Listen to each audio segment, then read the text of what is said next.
Especially మీతోటి biochar విషయంలో కొంచెం మాట్లాడాలనేది అన్నారు.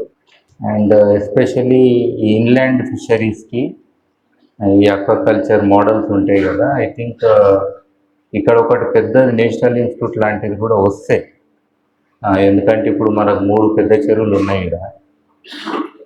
సో అడ్వాంటేజ్ని కూడా తీసుకుంటే, ఇంకోటి కంటామినేషన్ తక్కువ ఉంది, అదొక అడ్వాంటేజ్. అదే కోస్టల్ ఏరియాలో ఉంటే సైక్లోన్ వచ్చి అది వచ్చి ఇది వచ్చి ఏమేమో అవుతుంది. ఇక్కడ మనకు చాలా అడ్వాంటేజెస్ కూడా ఉన్నాయి. సో ఆ దిశగా ఐ థింక్ సమ్ పాలసీ కూడా అయితే బాగుంటుందని నేను ఆశిస్తున్నా. ఎస్పెషల్లీ మీరందరు ఇక్కడ మోస్ట్ ఏమంటాం ప్రాక్టికల్గా నేర్చుకునే పిల్లలు ఇక్కడ. What I'm saying is not small thing, it's my dream. ప్రతి స్కూల్లో కూడా యాక్చువల్గా what they want to learn దానికి క్లోజ్గా ఉండాలని నేను అంటుంటాను. నిన్న మొన్న కూడా మేము టీచర్లకు ట్రైనింగ్లు ఇస్తున్నాం. 4 గోడల మధ్యన చెప్పేది ఏముంటుంది, 4 గోడలు అంటే జైలు జీవితం అంటారు మామూలుగా. గోడల మధ్యన శిక్షణ అనేది ఏమున్నది? So your subjects are real subjects. So real subject అంటే మీకు ప్రాక్టికల్గా దిగి చేయాల్సిన పని అది. సో అలాంటి అవకాశం మీ ఒక కాలేజ్లో with all the minimum resources ఉన్న beautiful systems are created.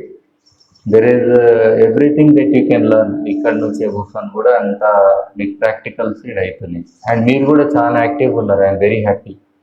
And all the faculty మంచిగా ఉంటారు, ఆల్ డిపార్ట్మెంట్స్ మంచిగా ఉంటారు. సో దిస్ హోల్ వైబ్రెంట్ అంటాం కదా, ఒకటి ఎనర్జెటిక్ వైబ్రెంట్ కాలేజెస్లో డెఫినెట్గా మీరు అందరు ఉన్నారు. ఎస్పెషల్లీ గర్ల్స్ పెరుగుతురు కదా. సో ఇది కూడా మంచిదే ఒక రకంగా. కమ్యూనిటీ ఫిష్ అది ట్రెడిషనల్గా చూస్తే, అంటే ఒకటే ఫిష్ ఉండదు కదా ప్రపంచంలో. దానికి ఉన్న టోటల్ ఎకో సిస్టమ్ అని అంటాం. అంటే ఆడ మినరల్స్ ఎట్లున్నాయి, తర్వాత ఫైటో ప్లాంక్టన్, జూ ప్లాంక్టన్ ఇట్లా ఉంటాయి కదా అన్ని రిలేషన్స్. మైక్రో నుంచి మ్యాక్రో వరకు అన్నీ మంచిగా ఉంటేనే మనకు అక్వాటిక్ ఎకో సిస్టమ్ అనేది బాగుంటుంది, ఉండాలనేది పాయింట్. బిఓడి, సిఓడి ఇవన్నీ ఉంటాయి. ఇంకా ఇంతకుముందు చెప్పినట్టు హెవీ మెటల్ కంటామినెంట్స్ కానీ, పెస్టిసైడ్ రెసిడ్యూ కానీ. So there are whole lot of things. Even viral infections వచ్చి చేపలు పోవడం కానీ కదా. ఇక నాకు చేపల గురించి ఎట్లా తెలుసు అంటే, నేను కూడా ఇంటెన్స్గా చదివినుంటి. ఆర్నమెంటల్ ఫిష్ బ్రీడింగ్ వరకు నేను పోయినా. చేపలు అంటే చాలా ఇష్టం నాకు. మీకంటే సార్లు ఉండరు చెప్పేటోళ్ళు. నేనేమో ఏదో ఆన్లైన్లో చదువుకుంటా మొత్తం ఒక అక్వేరియం షాపే పెట్టినా. ఇప్పటికి ఉన్నది గయా అక్వేరిస్ట్ అని చెప్పి. అంటే నేను నడిపిన షాపు ఎవరైతే నా దగ్గర ఒక బాబు ఉండే ఆయన నడుపుకుంటుండే. ఇంకా అప్పుడు చాలా డెప్త్కి వెళ్ళినా. ఎందుకు వెళ్ళింది అంటే నాకు చేపలంటే ఇష్టం. నేను చిన్నప్పుడు పుట్టి పెరిగిందంటే చెరువు పక్కనే. మళ్ళీ మీరు అంటారేమో ఎఫ్టీఎల్ బఫర్ జోనా అని. ఇవాళ రేపు లాంగ్వేజ్ ఉన్నది. కావాలంటే బఫర్ జోన్లో మా ఇల్లు తీస్తామంటే I be very happy. I don't have any objection to any kind of thing. ఆ రోజుల్లో that was allowed, I was there. Simple logic, rule ప్రకారం 50 ఏళ్ళ క్రితం కట్టిన ఇల్లు కాబట్టి. ఇప్పుడు రూల్ ప్రకారం తీస్తామంటే I don't have any issues.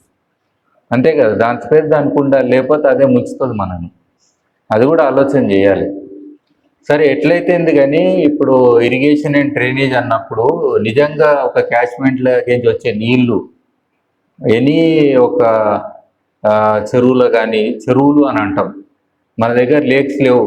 స్టైల్గా లేక్ వ్యూ అని పెట్టుకుంటారు, లేక్ ఫ్రంట్. ఎంత పిక్చర్లు ఉన్నాయి. చదివితే జాగ్రఫీ అన్న చదవాలి, లేకపోతే జార్గన్ అన్న చదవాలి. చెరువులు, కుంటలు ఇట్లుంటాయి మనకు. ఇదే కదా లాంగ్వేజ్.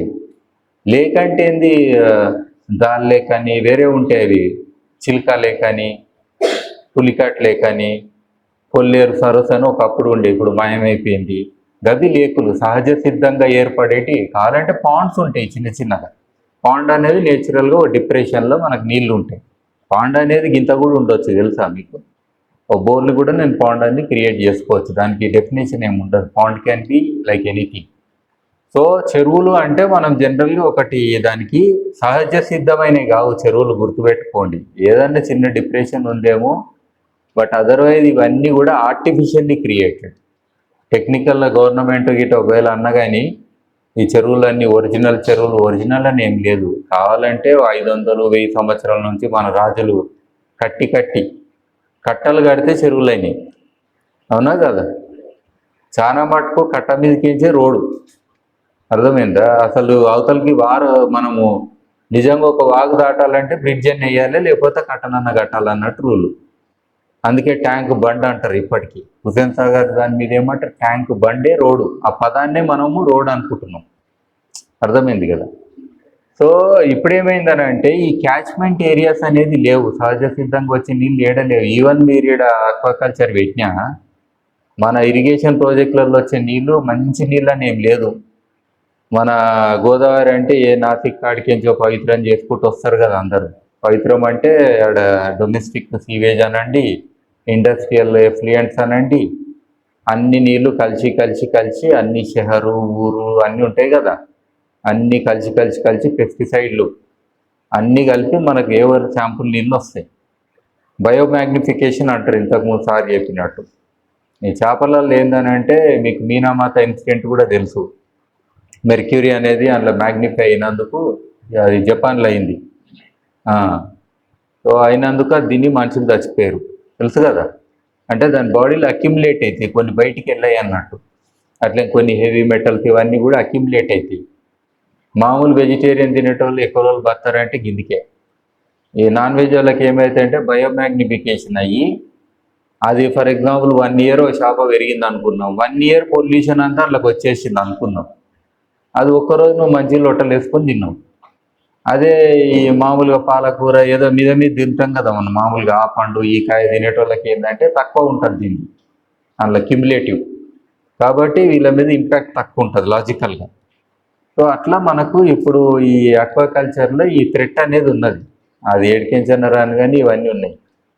అంటే అటు మనకు నీళ్లు కలుషితమైంది, మట్టి కలుషితమైంది, గుర్తుపెట్టుకోండి. ఈవెన్ ఒక సెడిమెంట్స్ అని అంటాం కదా కింద ఉంటుంది, లేదా ఫిల్ట్ అంటాం. చెరువులలో ఏముంటుంది? శాండ్, ఫిల్ట్, క్లే అని అంటాం కదా, 3 ఉంటాయి. ఆ ఇసుక ఎట్లయినా లేదు, ఇసుక ఉన్న ఫిల్టరు ఒరిజినల్గా చాలా ఫిల్టర్ చేస్తుంది పొల్యూటెంట్స్ని. చేస్తుందా లేదా? ఒకప్పుడు వాగుల పొంటి ఇసుక ఉండే, ఇసుక ఎక్కడ పోయింది? మన గోడలలో ఉన్నది, ఎక్కడ పోలే, మన చుట్టే ఉంది. ఏం లాభం వీడుంటే? ఉన్న ఇసుక అంతా తెచ్చినాము, గోడలు కట్టినాము.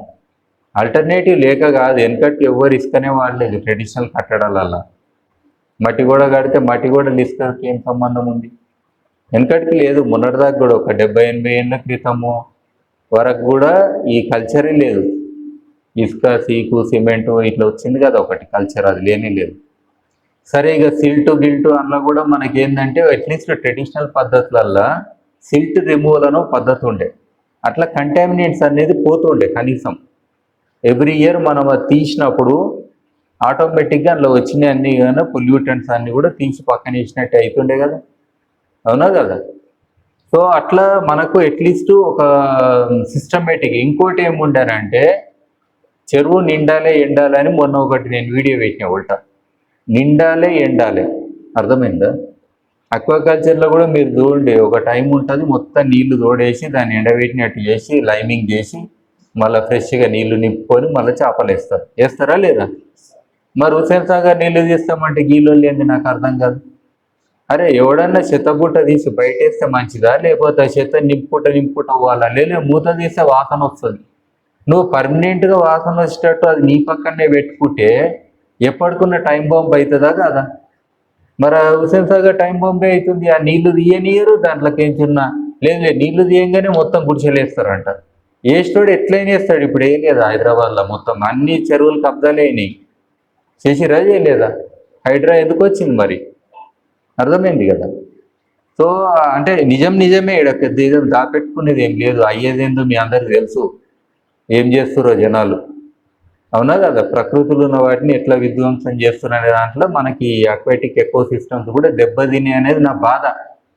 అరే ఎవడన్నా చెరువును చూడనీకి ఉంటుంది. నేను చిన్నగా ఉన్నప్పుడు ఈత కొట్టేటోని, చేపలు పట్టేటోని కాలం తీసుకొని, తర్వాత గడ్డి మైదానాలు వస్తాయి కదా ఎండాకాలం ఎండినప్పుడు, అందులో మంచి వండుకొని ఆడేటోళ్ళం, దొర్లేటోళ్ళం, పల్టీలు కొట్టేటోళ్ళం, బర్రెలు అడిగేటోళ్ళు, ఓ దిక్కు బట్టలు ఉతికేటోళ్ళు, లేడీస్ అంతా పోయి మధ్యాహ్నం కూర్చొని ఓ బండరాయి చూసుకొని ముచ్చడి చెప్పుకుంటూ మంచిగా ఆయన స్నానాలు చేసి ఒక కల్చరు, ఒక సివిలైజేషను, నాగరికత ఉందా లేదా?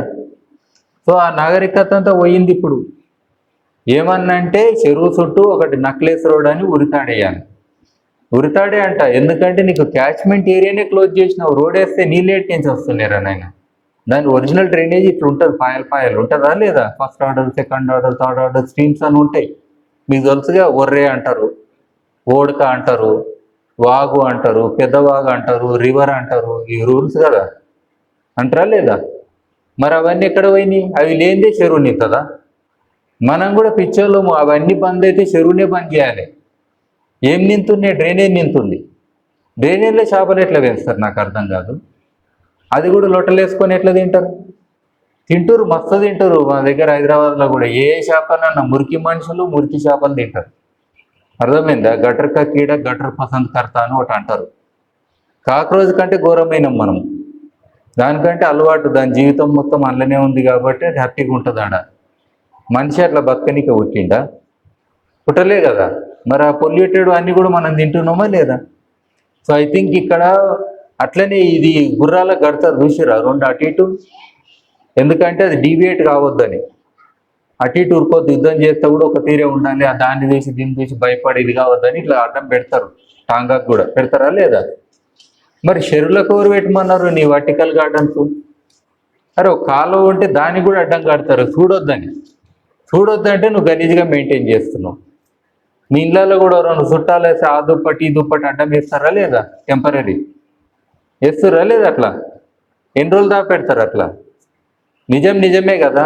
ఎవడన్నా నేను చిన్నగా ఉన్నప్పుడు ఒక నది మీద పోతే, ట్రైన్ మీద పోతే, బస్ మీద పోతే పైసలు తీసాను లేచేటోళ్ళు. ఇవాళ రేపు ఎవరైనా వేస్తుర్రు అట్లా? ఎందుకు వేస్తలేరు అంటే అంత పవిత్రంగా దానికి రెవరెన్స్ అంటాం కదా అనుకొని దానికి ఇట్లా నమస్తే చెప్పడం ఉండనేలేదు. ఈ కల్చర్ మీకంటే తెలియదేమో, నిన్న ఉంటిరు కానీ సార్లు. మాకైతే ఒక అలవాటు ఉండే అప్పుడు. చేసిర్రా అట్లా ఎప్పుడన్నా మీరు? చేసిర్రా? మూసీలో పైస వేసిర్రా?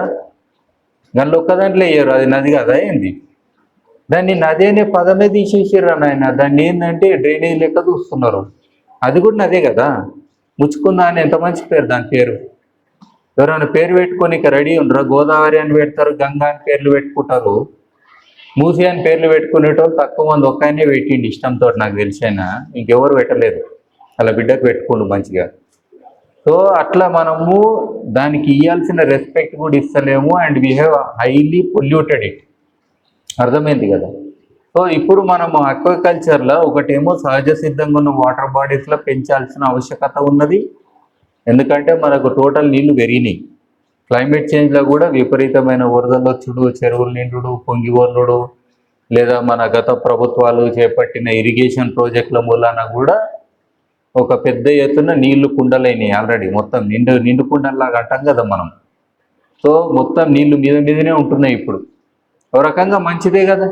ఎంతమందికి ఈత వస్తుంది? ఇక్కడ చేతులు లేపండి సార్. ముందు ఈత నేర్పండి వీళ్ళకు, లేకపోతే అసలు అక్వాకల్చర్ వాళ్ళకు అధికారమే లేదు.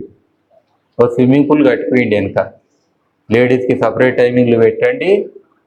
అరే ఎంత డేంజరస్ జాబ్లు ఉన్నారు మీరు.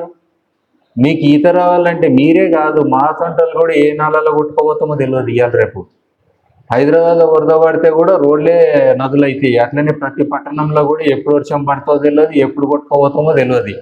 బతకాలనుకుర్రా లేదా? ఇంత బతికి నాలలో పోవాలనుకుర్రా? తుప్పు గుంతలో పడితే కూడా అనుకుంటా పోతే మంచిగా ఉంటుందా? మనం చూడబుద్ధి అవుతుందా? సో కాబట్టి 100% మీరు.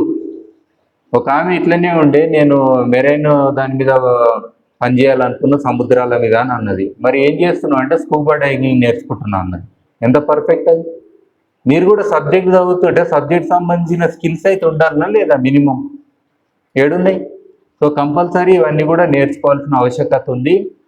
అయితే ఇలా నేచురల్ వాటర్ బాడీస్లో మనం అక్వాకల్చర్ని పెంపొందించాలన్నా, అక్వాకల్చర్ అంటే మీకు బ్రాడ్ రేంజ్, అది ఫిషెస్ దాటి మొదలు పెడితే మీకు షింపు, ప్రాను, ఇంకా రకరకాలు ఉంటాయి, అన్ని జీవాలు ఉంటాయి, అన్నీ కూడా వస్తాయి. ఇంటిగ్రేటెడ్ కదా ఇది.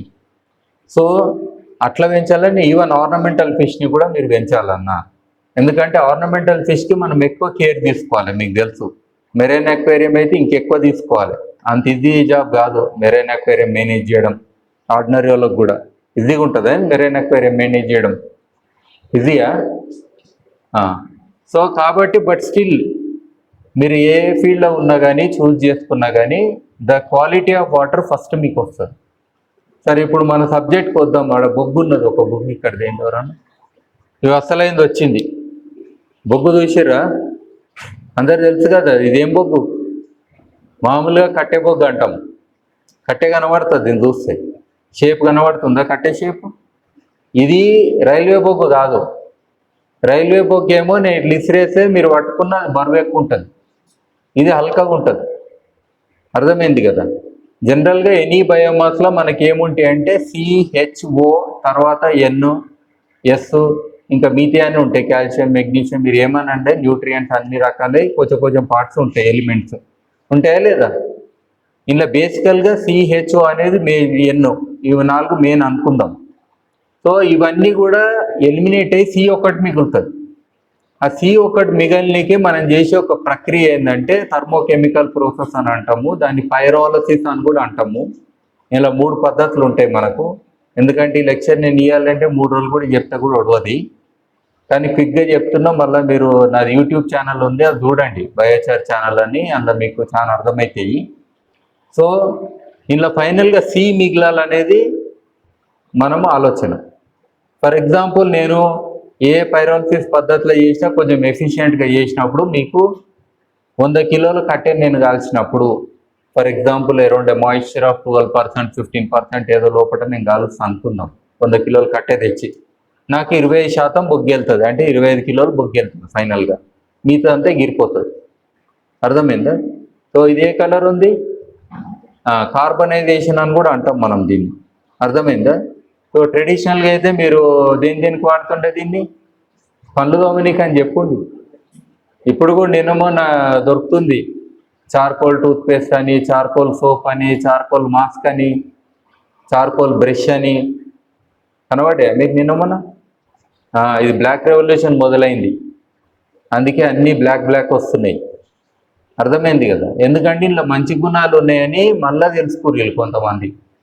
సైన్సే కొన్ని రోజులు పక్కన ఎందుకు పెడతారంటే, అరే ఏం మనిషి అయినా బొగ్గు పెట్టి పన్ను తోముతాడు, ఆయనకు ₹1 లేదా? ఏమన్నా టూత్పేస్ట్ తెల్లది కొనుక్కొని తోమొచ్చు కదా. కాల్గేట్, టూత్ పౌడరు, టూత్పేస్ట్ అది వాడితే తెల్లగా అయితే, ఎందుకంటే తెల్లగా ఉంటుంది కాబట్టి. ఒక ఫీలింగ్ కదా మనకు. తెల్ల బట్టలు వేసుకున్న వాళ్ళంతా మంచోళ్ళు, కరెక్టేనా?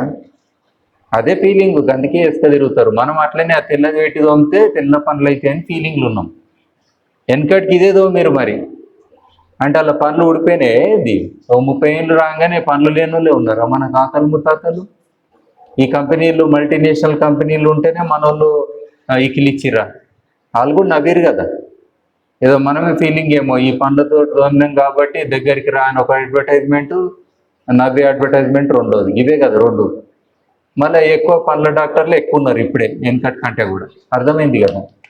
సో ఇలా గుణాలు అట్లా ఉన్నాయని చెప్తుంది. ఇది ఫండమెంటల్ మీకు బేసికల్గా టు స్టార్ట్ విత్ అనే దాంట్లో మనకు బొగ్గు అనేది ఫండమెంటల్ కాబట్టి చెప్తున్నాం. మీరు బాసన్లు తోమే దాంట్లో కూడా బూడిద ఉంటుంది, బూడిద రంగు అంటే గ్రే కలర్ ఉంటుంది, అందులో కూడా కొంచెం బొగ్గు ఎలిమెంట్ ఉంటుంది. అయితే ఈ మధ్యన మనము దీన్ని విరివిగా ఎస్పెషల్లీ వాటర్ ఫిల్టరేషన్ సిస్టంలో వాడుతున్నాం. దాన్ని యాక్టివేటెడ్ కార్బన్ అని చెప్పి మన RO ఫిల్టర్లు ఉంటాయి కదా ఇళ్ళల్లో కూడా, అందులో కూడా ఒక ఫిల్టర్ పేరు మీరు కావాలంటే దాని మీద కార్బన్ ఫిల్టర్ అని రాసి ఉంటుంది, చూడండి దగ్గరకు పోయి, సరేనా? అందులో ఏం లేవు బొగ్గే వేస్తారు. ఎయిర్ ఫిల్టరేషన్ అనండి, వాటర్ ఫిల్టరేషన్ అనండి.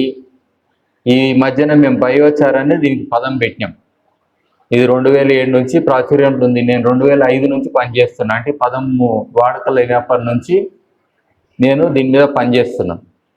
సో ఆ బయోచార్ అంటే ఏంటంటే, బయో అంటే ఒకటి జీవము, చార్ అంటే చారింగ్ అంటే నల్లగా చేయడం. అర్థమైందా? బొగ్గు అనేది పాయింట్. అర్థమైంది కదా? బయోచార్ ఇందులో 2 మీనింగ్లు వస్తాయి. ఒకటి ఏంటంటే ఇవన్నీ చెట్టు అనే అంశంతో దేన్నన్నా బయోచార్ చేయొచ్చు, మన బొక్కల్ని కూడా బయోచార్ చేయొచ్చు, గుర్తుపెట్టుకోండి. అంటే ఒక జీవం ఉన్న అంశంతో మనం బొగ్గు తయారు చేయడం అనే దానికి బయోచార్ అనే ఒక పదం పెట్టుకోండి. రెండో పదం ఏంటంటే ఇది తయారైనాక ఇందుండే సూక్ష్మ రంధ్రాలు ఉంటాయి కదా, అందులోకి జీవాన్ని పంపించడం. మైక్రోబ్స్ని అందులోకి పంపించడం. అది అవుతుంది నేచురల్గా.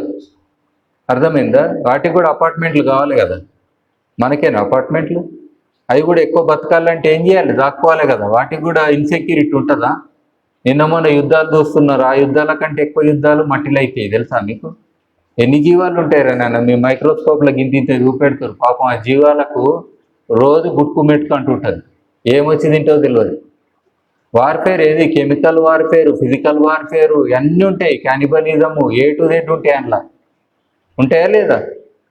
సో అందుకనే బయోచార్ దాంట్లో ఆ జీవ వైవిధ్యత ఏదైతే ఉన్నదో microbial too and other life, especially సాయిల్కి అప్లై చేసినప్పుడు అక్కడ మనం బయోచార్ అని స్పెషల్గా అంటాం. అదర్వైజ్ కూడా మనకు అక్వాటిక్ ఎన్విరాన్మెంట్స్లో కూడా మనం ఇది వాడినప్పుడు అక్వాటిక్ ఎన్విరాన్మెంట్లో ఉన్న మైక్రోబియల్ లైఫ్ కూడా ఇది ఒకటి స్పేస్ క్రియేట్ చేస్తుంది. కోరల్ రీఫ్ ఎట్లనో మీకు సముద్రంలో, మనకు బొగ్గు అట్లా నీళ్ళల్లో. అర్థమైందా? మంచిగా సింబాలిక్ రిలేషన్షిప్. ఒక్క కోరల్ రీఫ్ ఉంటే ఎన్ని పనులు చేస్తుంది మీకు? ఒక నర్సరీ తయారు చేస్తుంది, ఒక బయోడైవర్సిటీని చేస్తుంది, అట్లనే అక్కడున్న ఎరోజన్ని కంట్రోల్ చేస్తుంది, సైక్లోన్లు గీక్లోన్లు వస్తే ప్రొటెక్షన్ ఇస్తుంది. తెలుసా కదా ఎన్ని ఉంటాయి? ఒక ప్రపంచాన్ని క్రియేట్ చేస్తుంది. అవి కూడా మాయమవుతున్నాయి అసిడిఫికేషన్ అని మీకు తెలుసు. ఈ గ్లోబల్ వార్మింగ్ క్లైమేట్ చేంజ్లా మనకు రెయిన్స్ కూడా యాసిడ్. అది వర్షం పడితే పాటలు పాడతారు, డ్యాన్సులు చేసుకుంటా సినిమాలల్లో, మిరిగిట పోయే రెండింటికల్ పోతాయి. తర్వాత చర్మం గిర్మం అంతా ఖరాబ్ అవుతుంది, అంత యాసిడ్ రెయిన్లే. తెలుసా లేదా? కార్బను హైడ్రోజన్ కలిస్తే ఏం యాసిడ్ అవుతుంది? Carbon sulphur plus hydrogen H2O కలిస్తే ఏమో యాసిడ్ అవుతుంది. అన్ని యాసిడ్లే కదా. మరి ఆ నీళ్ళు పడితే ఏమవుతుంది? అలాంటి నీళ్ళు మన చెరువులలో ఉంటే, చెరువులు ఉంటాయా?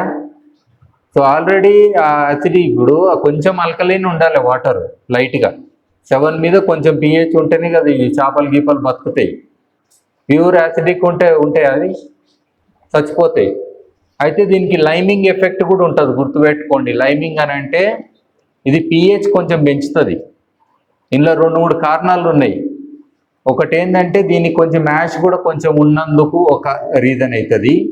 కావాలంటే ఇప్పుడు ఈ బొగ్గులు నేను ఒక దాంట్లో నీళ్ళల్లో కలిపి ఆ నీళ్ళ pH మీరు చూస్తే డెఫినెట్లీ ఫ్రెష్ నీళ్ళు పోసినప్పుడు ఏదైతే pH ఉందో దానికంటే కొంచెం ఎక్కువ ఉంటుంది. ఇట్లా బొగ్గుని ఎక్కువ తీసుకొని గడిగితే మీకు సోపీ వాటర్ అవుతుంది. మీరు ఆ నీళ్ళను పట్టుకుంటే జారుతుంటాయి నీళ్ళు, సోపీ అవుతాయి. అంటే అంత అల్కలినిటీ అనేది ఉన్నదనేది పాయింట్ అడ. ఇది పర్ఫెక్ట్. మీకు సున్నం గిన్నం చల్లుతారు కదా మనం చెర్లలో, అది చల్లే బదులు ఈ బొగ్గు పౌడర్ చల్లితే అయిపోతుంది పని. మనకు ట్రీట్మెంట్ అయినట్టా కాదట. అట్లనే pH కూడా మనము లైమింగ్ ఎఫెక్ట్ తెచ్చినట్టా కాదా? మంచి మటనా కదా. తర్వాత ఏం చేస్తుందంటే దీనికి గుణము మీ హెవీ మెటల్స్ అనండి, పెస్టిసైడ్ రెసిడ్యూ అనండి, ఈవెన్ ఎమిషన్స్ అనండి.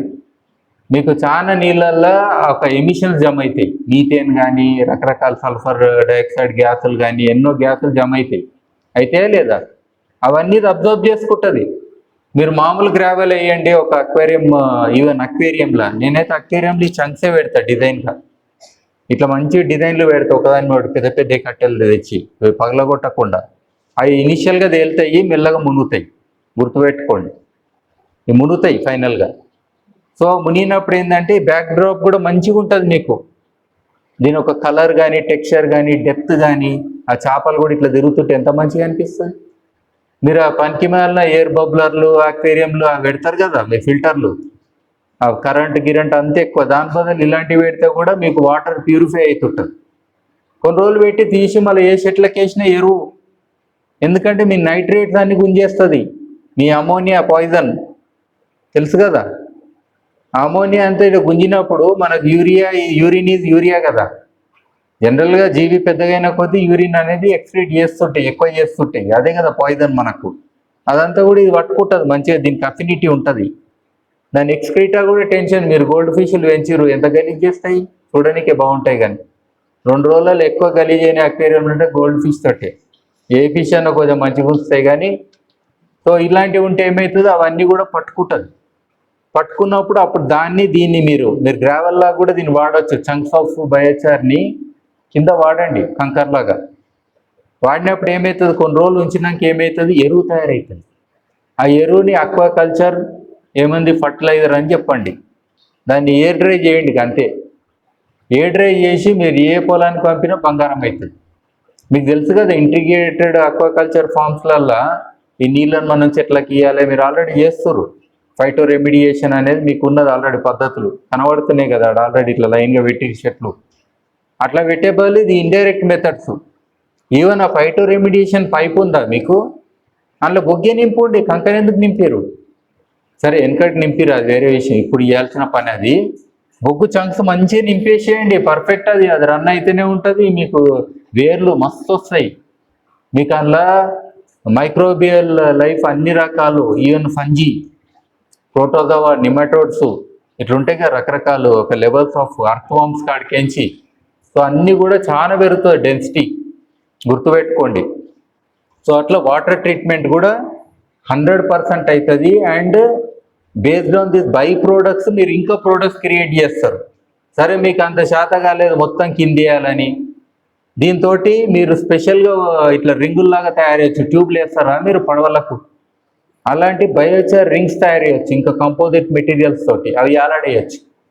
అంత కాదంటే మీరు కొన్ని ప్లాస్టిక్ బ్యాగులు ఉంటాయి, మేము ప్లాస్టిక్ వాడమని మస్తు ఫీల్ అవుతారు, కానీ ప్లాస్టిక్ లేని దునియా లేదు. అట్లా అంటే ఇక అన్ని వీక్కుంటూ పోవాలి, బటన్ల కాడికి నుంచి పెన్లు వాడేయాలి, అన్ని వాడేసుకుంటూ కూర్చోవాలి, నడవదు అట్లా.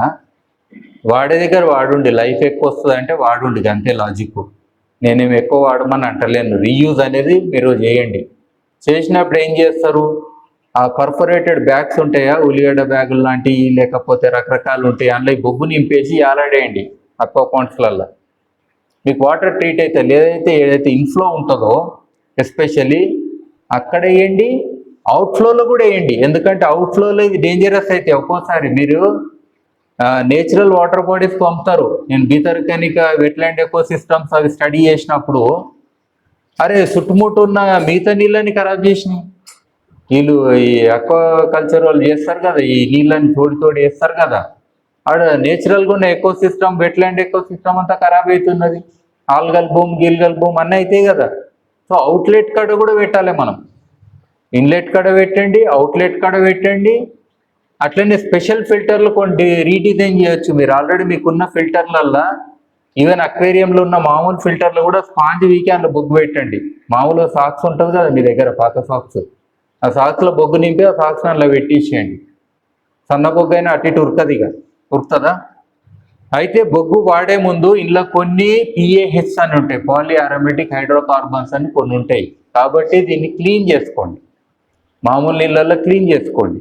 లేదా మనం at what temperature it is produced, దీన్ని యాక్టివేషన్ అని కూడా అంటాం మనం. దీని ఒక పర్ఫార్మెన్స్ కూడా మంచిగా కావాలంటే అట్లనే at what temperature your biochar is formed అనే దాని మీద కూడా డిపెండ్ అవుతుంది. అట్లనే what feedstock you use, feedstock అంటే biomass you use for producing biochar మీద కూడా మీ క్వాలిటీ ఆఫ్ బయోచార్ ఉంటుంది. అంటే ఇవన్నీ రీసెర్చ్ రిలేటెడ్. అయితే నేను సజెషన్ చేసింది ఏంటంటే, మనకు ఎస్పెషలీ మీరు గుర్తుపెట్టుకోండి, అక్వా ఫార్మ్స్ తర్వాత మన ప్యాడీ ఫీల్డ్స్ ఎప్పుడు పక్కనే ఉంటాయి ట్రెడిషనల్గా, అవునా కదా. కాబట్టి ప్యాడీ హస్క్, రైస్ హస్క్ అంటాం కదా, రైస్ హస్క్ బయోచార్ని మీరు తయారు చేసుకొని వాడితే మీకు 4-5 అడ్వాంటేజ్లు ఉన్నాయి. ఎందుకంటే ఇట్ ఈజ్ ఎకో ఫ్రెండ్లీ. మీరు బై ప్రోడక్ట్ కదా, బై ప్రోడక్ట్ని వాడుతారు, మిమ్మల్ని ఎవరు జైల్లో పెట్టారు. ఏ అడవికి పోయో 4 కట్టెలు కొట్టుకొస్తే మాత్రం పక్క జైలుకి పోతారు. అడవికి అస్సలు పోకండి, ముందే చెప్తున్నా నేను. ఆ బఫర్ జోన్ అని అడవి కూడా ఉంటుంది, ఆడికెంచి కూడా దేకండి. లేదు సార్ అడవి పక్కనకేం తెచ్చిన అంటే ఎవరికి తెలుసు, మిమ్మల్ని మాత్రం లోపలికేస్తారు. అందుకే పర్యావరణం హితంగా మనం పనిచేయాలనుకున్నాం కాబట్టి అలాంటి దానికి వెళ్ళకుండా రైసెస్కి పోవచ్చు మీరు. రైసెస్కి ఏంటంటే ఒక ఫైన్ ఒకటే ఉంటుంది, ఇండ్లన్న చంక్స్ రకరకాలైనవి, మళ్ళీ దీన్ని క్రష్ చేయాలన్నా ఏం చేయాలని మళ్ళీ, అవునా కదా. అందులో అయితే మీకు ఒకటే సైజ్ వస్తుంది కదా రైసెస్కి, అది మళ్ళీ ఈజీగా ఫిల్టరేషన్ లాగా బాగా పనిచేస్తుంది. మీకు ఫ్రెష్ బయోచార్ ఇట్లా మీద నీళ్ళు వస్తే కిందికి నీట్గా ఫిల్టర్ అవుతుంది, మంచిగా ఎక్కువ ఉంటుంది కదా ఏరియా కూడా. అందులో సిలికా కూడా ఉంటుంది, గుర్తుపెట్టుకోండి. కొంచెం ఉంటుందా ఉండదా, అందులో మీకు లైనింగ్ ఎఫెక్ట్ ఎక్కువ ఉంటుంది. ఎందుకంటే యాష్ కొంచెం ఎక్కువనే ఫామ్ అవుతుంది, ఇలా కాదేమో కానీ అందులో అవుతుంది కొంచెం. సో అది కూడా మీకు అవసరం అనుకోరు కదా. కాబట్టి దాని మీద మీరు రీసెర్చ్ మొదలు పెడితే ఫస్ట్ ఒక అక్వేరియం తోటి మొదలు పెట్టండి. మీ దగ్గర మస్తున్నాయి అక్వేరియంలు. ఎందుకంటే మీకు ఎన్ని నీళ్లు పోసినాము, ఎన్ని రోజులకు దీని యొక్క pH ఎంత చేంజ్ అయ్యింది, అర్థమైంది కదా. అట్లనే దాంట్లో ఉన్న పొల్యూటెంట్స్, మీరు అమోనియా అనండి ఇట్లా రకరకాలు ఉంటాయి కదా, మీరు టెస్టింగ్ చేస్తారు రెగ్యులర్గా, బిఓడి సిఓడి ఇవి కూడా టెస్ట్ చేయండి. ఈవెన్ ఆక్సిజన్ కూడా పెరుగుతుంది ఉన్నమాట నేను చెప్తున్నా. ఎందుకంటే బయోడిగ్రేడబుల్ మెటీరియల్స్ ఏవైతే ఆర్గానిక్ పొల్యూటెంట్స్ ఉంటాయో దాన్ని కూడా ఇది పట్టుకుంటుంది 100%. అదే కాదు, ఇందులో సూక్ష్మజీవాలు ఉంటాయి కదా మైక్రోబ్స్, ఈ మైక్రోబ్స్ అవన్నిటిని కూడా అసిమిలేట్ చేసుకుంటుంటుంది. ఎందుకంటే మామూలుగా జీవించలేవు. మీరు కూడా ఒక ఫిష్ అక్వేరియంలో ఒక నర్సరీ అనేది అయినప్పుడు తల్లి నుంచి ప్రొటెక్ట్ చేయాలి. ఈ మత్స్యనీతి అని ఒకటి ఉంటుంది, ఈ పాగల్ చేపలు పిల్లని కూడా వేసేసుకుంటాయి, నోట్లో ఏది పడితే అది తినాలి. అందుకే మనం ఏం చేస్తాం, దానికోటి క్రియేట్ చేస్తామో జాలి చేస్తామా లేదా, లైబ్రేరియర్స్కి వాటికి చేస్తామా లేదా, దేనికైనా కానీ చేయాల్సిందే. అట్లా మనకి ఇలాంటివి పెడితే ఏమైతుందంటే ఈ స్పేసెస్ ఏవైతే ఉంటాయో ఆ స్పేస్లలో దాక్కుంటాయి, దాక్కొని మళ్ళీ కొంచెం పెద్దగా అయినాక దాని నోట్లో పట్టినప్పుడు బయటకు వస్తాయి. అవుతుందా లేదా అట్లా కూడా. సో అట్లా మనకు టోటల్ ఒక అక్వాటిక్ ఎకోసిస్టమ్లో ఉన్న అటు ఆక్సిజన్ లెవెల్స్ కాడికి మొదలుపెట్టి ఆల్ పొల్యూటెంట్స్ ఇది కూడా, తర్వాత you are doing a great service for the environment also, because you are filtering water and sending it to nature back. Drainage అనే దాంట్లో నెగిటివ్ పదం ఉంటుంది జనరల్గా, మనకు ఇన్ఫ్లో అనేది ఒకటి, డ్రైనేజ్ అనేది నెగిటివ్ పదం. మీ ఇంట్లో కూడా డ్రైనేజ్ అంటే నెగిటివే కదా, ఆ నెగిటివ్ పదం కూడా పోతుంది అనేది పాయింట్. మూడోది వాల్యూ అడిషన్.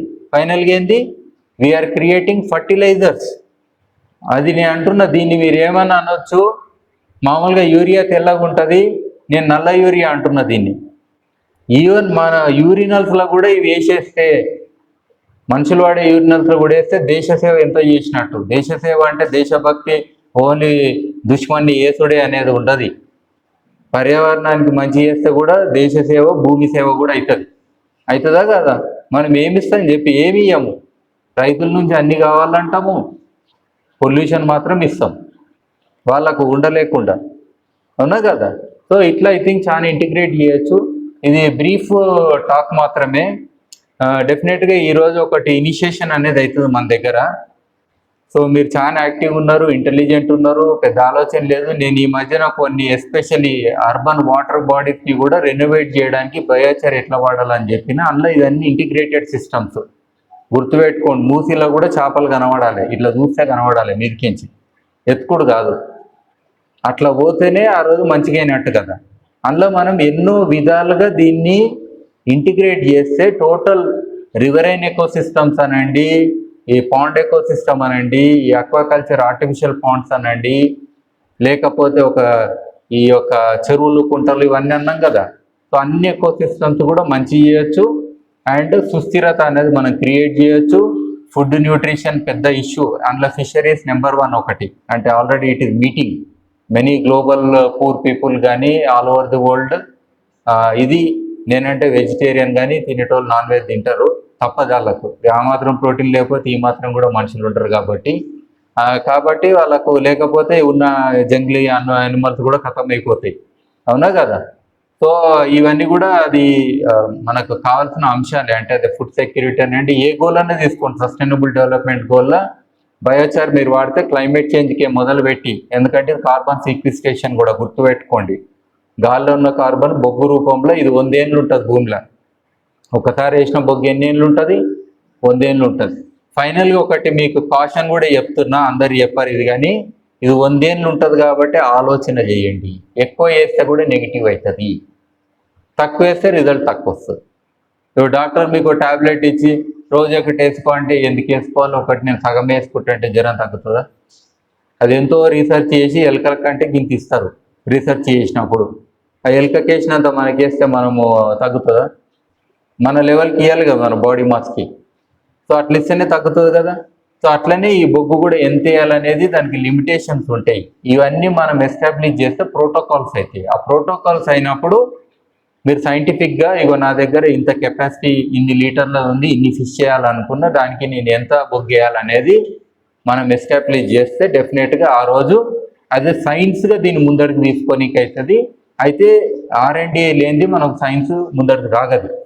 టెక్నాలజీ ఎప్పుడు కూడా application of science is already existing, but దాన్ని మనము అడాప్టబిలిటీకి తేవాలని అంటే మీ కాలేజ్ ఎస్పెషలీ అండ్ నేను ఇంతకుముందే సార్ తోటి కూడా అంటుండే, ఇక్కడ ఒకటి సెంటర్, ఒక society for biochar and aquaculture అనేది ఒకటి స్పెషల్గా నేషనల్ లెవెల్తో మీరు క్రియేట్ చేయండి. ఎవ్వరు లేరు మీకు అడ్డం.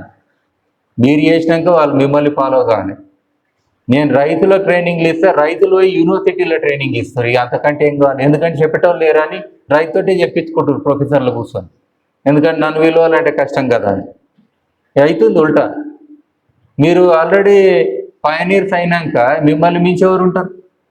పయనీర్స్ అంటే మీరు మొదటి కాలు వేసిరు, ఎప్పుడన్నా చెప్పుకోండి కథ. ఫస్ట్ మీరు మొదలు పెట్టిరు కదా, మీకు ఉంటుంది. వేరే దాంట్లో అట్లా ఉంటుంది. ఆల్రెడీ పితామహులు ఉన్నారు, అందులో పోయి మీరు చేసేది ఏం లేదు. వాళ్ళు చెప్పింది తినాలి, అప్పుడు దాకా ఉండాలి. ఇది మీ సైన్స్ అవుతుంది, మీ ఇన్నోవేషన్స్ అవుతాయి. అయితే లేదా నేను చెప్తున్నా, మీ అందరికి కూడా బయోచార్ అన్నది పట్టుకోండి. Job guarantee. యంగ్ పిల్లలు బయోచార్ అనే అంశం తీసుకోండి. ఎందుకంటే ఇప్పుడు ఇది ఒక్కటే సొల్యూషన్ క్లైమేట్ చేంజ్కి, biggest solution and the best for everything. మనం చేసిన తప్పులను కూడా కప్పిపుచ్చనికి ఇదే పనికి వస్తుంది. ఆఖరికి ఏమవుతారు ఆఖరికి కాల పెడితే బొగ్గు అవుతారు, మళ్ళీ దునియాకి పనికి వస్తారు. లేకపోతే ఇంకోటి అవుతారు, అదేంది పెట్రోలు, డీజిలు, గ్యాస్ తయారవుతారు. అది ఎప్పుడు బరియల్ చేస్తే. రెండే ఉన్నాయి మనకు ఆప్షన్స్. మనం పోయినాక రెండే ఆప్షన్స్ ఉంటాయి. అంటే మన కల్చరల్గా ట్రెడిషనల్, బట్ రెండిట్లో కూడా ఏదో ఒకటి యూజ్ అవుతారు అనేది పాయింట్. వెనకటోళ్ళు పోయినందుకే కదా ఇవాళ మనం గ్యాస్ పొయ్యి పెట్టుకొని వంట చేసుకుంటున్నాం. రాక్షస బల్లులు అవన్నీ పోయినాయి కదా కింద భూమిలో, చచ్చిపోయి అవి ఏమైనా వండుకుంటే దాంట్లోకి గ్యాస్ వచ్చింది. అదే పెట్రోలు, అదే కెరోసిన్, అదే డీజిల్, అదే డాంబర్. నేను తప్పు చెప్పినా? అది నిజం. సో అట్లాగన్నా యూజ్ అవుతున్నాయి అనే దాంట్లో నేను అంటున్నా. మీరు కూడా బయోచార్ అయ్యి ఎక్కువ యూజ్ అవుతారని నేను అంటున్నా. ఫిష్ ఫీడ్లో కూడా కొంచెం తినబెట్టుండి వాటికి, మీరు కూడా కొంచెం తినుండి, ఆరోగ్యం బాగుంటుంది. అంటే ఇట్లా ప్లేట్లో పెట్టుకొని తినుడు కాదు. రొట్టెలకు పుట్టుమచ్చలు అవుతాయా? రొట్టెకు పుట్టుమచ్చలు అంటే అర్థమైందా? తందూరు రొట్టెకు మచ్చలు అవుతాయా? మక్క బుట్ట కాలుస్తే మచ్చలు అవుతాయా? అదంతా బొగ్గే, మీరు తింటుర్రు ఆల్రెడీ. అందుకే అలాంటివి తిన్నాడు కొంచెం ఆరోగ్యం బాగుంటుంది. అవి అట్లా వేయించుకొని తినలేవు కాబట్టి వాటి కూడా కొంచెం బొగ్గియండి. వాటి రేట్ ఆఫ్ ఏమంటాం సర్వైవల్ అవన్నీ పెరుగుతాయి. కావాలంటే ఎక్స్పెరిమెంట్గా చేయండి ఆర్నమెంటల్ మీద. ఇగో అతిగా తింటే లేనిపోంది వస్తుంది. బొగ్గు కూడా అతిగా తినొద్దు. ఇలా పిఏఎస్ ఇట్లా వేరే వేరే ఉంటాయని చెప్పినా కదా నేను. కాబట్టి కొంచెం అనేది okay, too much is bad. అర్థమైంది కదా? నిన్న మొన్న లాస్ట్ 15-20 డేస్లో 180 స్కూళ్ళకు ట్రైనింగ్ ఇచ్చినండే సార్లకు. ఒక 7-8 జిల్లాలల్లో క్యాచ్ దెమ్ యంగ్ అని అంటారు కదా. నాకు తెలుసు మీకు ఏదైనా పెస్టిసైడ్ కంపెనీలో ఏదో పిచ్చి జాబ్ వస్తే కూడా వెళ్ళిపోతారు. పిల్లలు అట్లా ఉండరు, వాళ్ళకు నెమరు వేసుకుంటారు, ఇంటికి పోయి చెప్తారు. మళ్ళీ వాళ్ళ పిల్లలు పుట్టిన దాకా వాళ్ళకి నాలెడ్జ్ తిరుగుతుంటుంది. మనమేమో అర్జెన్సీలు ఉంటాం కదా, జరా టైం అయిపోయింది, పెళ్లి కావాలి, జాబ్ కావాలని ఎగురుతూనే ఉంటాం. సో కాబట్టి మీరు కూడా మీకేమన్నా వీకెండ్ టైం దొరికినా కానీ ఓ స్కూల్కి పోయి మీరు ఇలాంటి పనికొచ్చే పనులు చెప్తే ఇది అసలైన జ్ఞానం. ట్యూషన్లు ఎప్పుడు అస్సలు వద్దు. మార్కులు వచ్చేటోడు నిజంగా దేశానికి పనికిరాడు, వాడు దేశం వదిలిపోతాడు. మార్కుల మనిషి. దేశానికి పనికొచ్చడానికి ప్రాక్టికల్ థింగ్స్ చెప్పండి, సరేనా? ఓకేనా? Thank you. మరి ఇక ప్రాక్టికల్గా అక్కడ పోయి చూద్దాం మరి.